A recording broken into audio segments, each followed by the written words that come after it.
Let me see that. That's really awesome. Oh wow.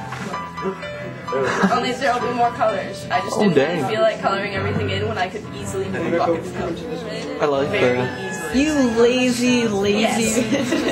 Yes. Right now it's kind of So many labia. yeah. So many labia. And they're not symmetrical on purpose because nobody should feel like they need laser surgery so they can have symmetrical labia. I don't understand that, personally. The whole symmetrical labia thing. Yeah.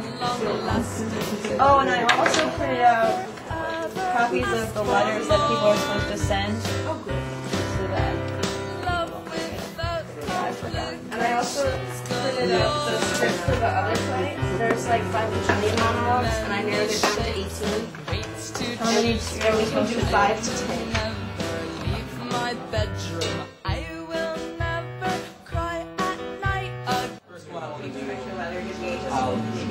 Probably have 1.5 minutes in the beginning and 5 at the end? Yeah. Okay. Well, I want to do the first minute and a half part as like just vocal, and I want it to be based on poem by someone called the production. Or maybe I could get a couple different poems and then just decide which one I want, because I'm not much of a lyricist. But and then the second one I want to just be instrumental. Okay. Because I'm more comfortable writing instruments. Yeah. 2 stanzas, how many lines? Huh? You said 2 stanzas. 20 lines each. I have one. It's really... Jamie would already have one. Anyone else here writing letters? No. As many as you think would fit. Where's that phone? Is she coming? Okay. I could trim it down. So, you want one of us to write the poems? Yeah, I mean, the best possible thing would be if I could get a couple different ones, so I would have, a choice. It'll be about vaginas. Yeah, Sort of a general snapshot of how we feel about vaginas or the play itself, or pretty much just something having to do with what the play has to do with. Should it be rhyming? It doesn't have to be rhyming. It would probably help it flow better, but it doesn't need to be. I think we should write a poem about how vaginas are like India ink spilled out across the sky in a lacy pattern. You think I should? Because that's like your #1 metaphor. It is the one. That's my fallback metaphor. When I can't think of something else that's black and lacy, I say India ink. Or it could Spilled out across the sky. it could be a poem about how off track our conversations get. Yes. My taste is more beer. Has the Meetin one, and then which Somehow I don't feel like publicizing that part of the meeting. Do you have mine? So then you just end up, when you say it all, you just end up feeling your chin. Why does Danny always just say it like off to the side? So you can fall asleep back It just makes it easier to follow in space. Yeah.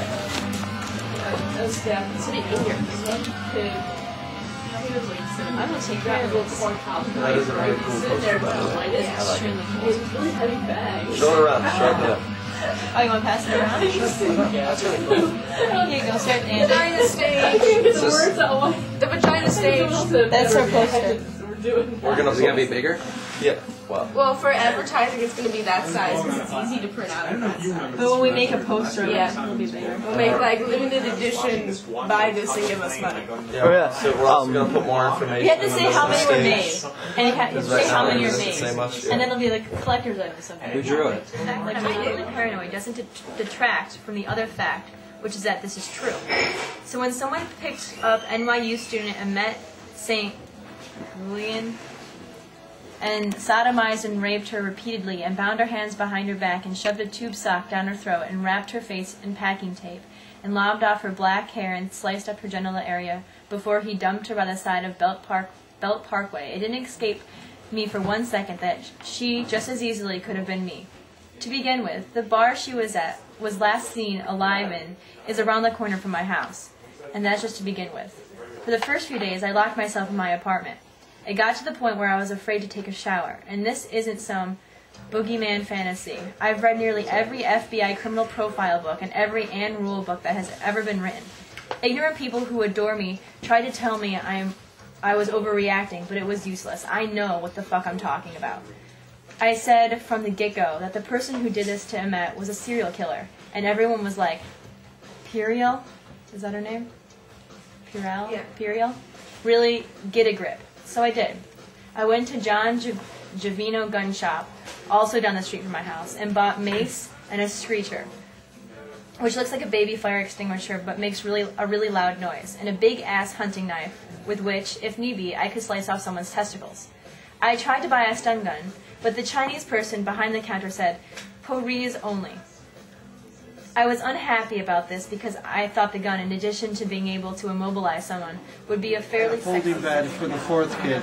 No such thing as a living room or a dining room, unheard of in our circles. A kitchen with a wash tub for both clothes and people. A water closet with just a toilet, no sink, no tub or shower. No refrigerator, also unheard of. But a nice box, replenished with cakes of ice carried from the neighborhood ice dealer, melting into a basin underneath that sometimes overflowed in the night, causing a minor crisis. Our coal stove on which we heated water when needed, and which provided the only heat for the 3 rooms. Was there a closet? I don't remember, but it was relevant to this little story because it was winter. My father was sent out by my mother. She made the decisions of the family to buy a kind of cardboard closet that she had seen displayed in the store perhaps a dozen blocks away.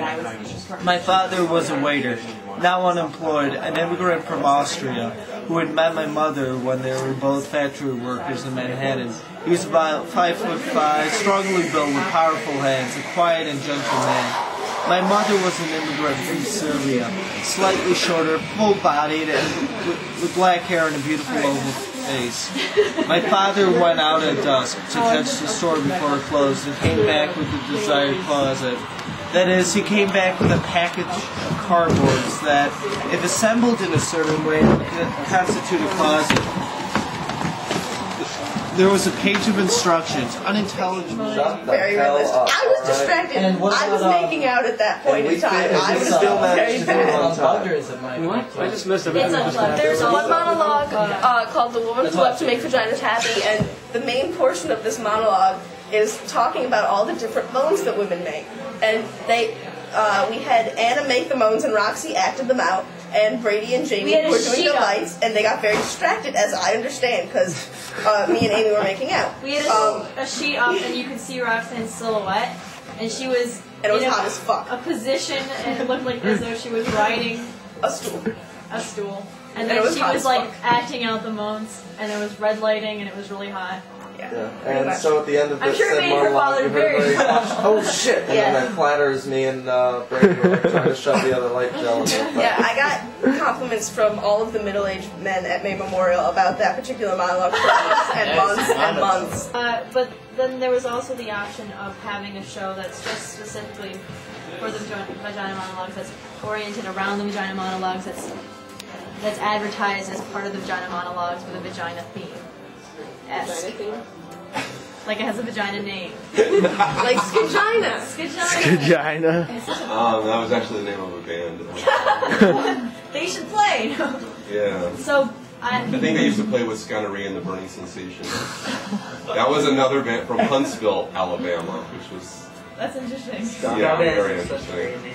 But see, what I thought at one point you were talking about is you wanted a benefit that you needed to raise money, but... We could do that, but it's not like we would have to have local bands that don't ask for much to play. You know what I mean? We couldn't have any kind of big bands. Well, because the problem is when people try to do concerts to raise money, if bands want big guarantees, that's usually where all the money goes. Like the big shows that you guys go to, the bands are getting almost all the money. Right. Yeah, I know that. That's how it works. Like, Mustard Plug and Voodoo Glow Skulls got most of the money on that show. So that's the problem when you want to raise money and you ask a band like that to play. Well, I wasn't necessarily thinking like Mustard Plug. Well, we could have a big regional band that people know. No, Mustard Plug can play that. How about Catch 22? Yeah, Catch 22. You'd be surprised. They've done Westbound Train. But I don't know they would do it here. Westbound Train, they can play Travel On. Yeah. Well, we could do a regular show and have a donations jar for V-Day. Wait. If lots of people came, like if there was a band that lots of people knew, so lots of people came, we would make money from donations, even if we wouldn't make money if a large band came. Right. Yeah. Well, see, you could also be making money selling your own merch, Yeah. which promotes your own event. Like, do you usually have merch for it? We had merch at the performance last year, and we could make our merch early so we could have it at the show.